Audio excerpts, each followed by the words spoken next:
What if everything you think you know about money, debt, and wealth is just a carefully constructed illusion? What if the very institutions we trust to stabilize economies are the ones keeping the world trapped, perpetually drowning in debt? Today, we're uncovering the hidden mechanisms central banks use to maintain a never-ending cycle of borrowing, interest, and control. This is not just finance. This is a story about power, control, and a global system designed to keep you owing ... forever. To understand how central banks keep the world trapped in endless debt, we must first go back in time, way back to the origins of central banking itself. The concept of a central bank began in the 17th century with the Bank of England. Established in 1694, its primary role was to fund government debt, mainly wars. But what started as a means to finance monarchs soon evolved into a system controlling national economies. Fast forward to the early 20th century, the world was shaken by financial crises and wars.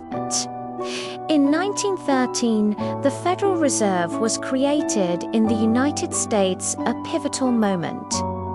Unlike a traditional bank, the Fed had the unique power to create money out of thin air, lending it to the government and commercial banks.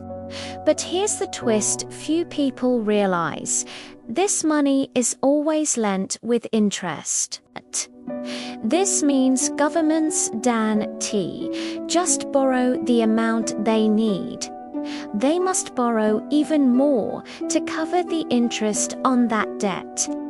This creates a fundamental problem. There is never enough money in circulation to pay off all the debts. This interest-based money creation system led to an unprecedented expansion of debt worldwide. Post-World War II, central banks globally adopted similar models, especially under the Bretton Woods Agreement, tying currencies loosely to the US dollar and gold. But in 1971, a major turning point occurred. The United States abandoned the gold standard under President Nixon. This Nixon shock meant currencies were no longer backed by physical assets, but became fiat money value assigned by government decree and trust in the central banking system. This shift gave central banks even greater control. They could now expand the money supply at will, but always by creating debt. What followed was an explosion of global debt, both public and private.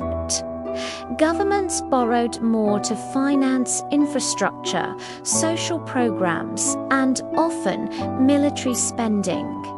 But because money is always borrowed into existence, debt grew exponentially.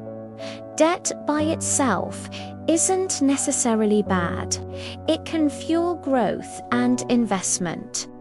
But the problem is structural. The system requires perpetual borrowing just to service existing debt. This dynamic has several dangerous consequences. Economic cycles become increasingly unstable. Boom and bust cycles intensify as more money chases fewer real resources. Wealth concentrates at the top. The wealthy, who control banks and lending, profit from interest payments, while ordinary people bear the burden of repaying ever-growing debts. National sovereignty erodes. Countries become beholden to creditors and central banks, limiting political freedom and economic choices. prime example, the 2008 global financial crisis. Central banks injected trillions in bailouts. But the underlying debt-driven model remained untouched. If anything, it grew worse. Governments and central banks have tried to fix this system repeatedly. Tools like quantitative easing, low interest rates, and debt restructuring have been used extensively. But here's the catch: these fixes are temporary patches. Quantitative easing, for example, involves central banks buying government bonds to inject liquidity. This floods the system with more debt-backed money, temporarily boosting the economy, but at the cost of inflating asset bubbles and increasing inequality. Each crisis is met with more debt creation, creating a feedback loop. The deeper the debt hole, the harder it is to escape. Modern economies now operate on debt levels that are multiples of their GDPs. Some nations owe over 300% of their annual output. The paradox is striking. The more debt they create to solve problems, the more trapped the world becomes. Today, central banks hold nearly $20 trillion in assets globally.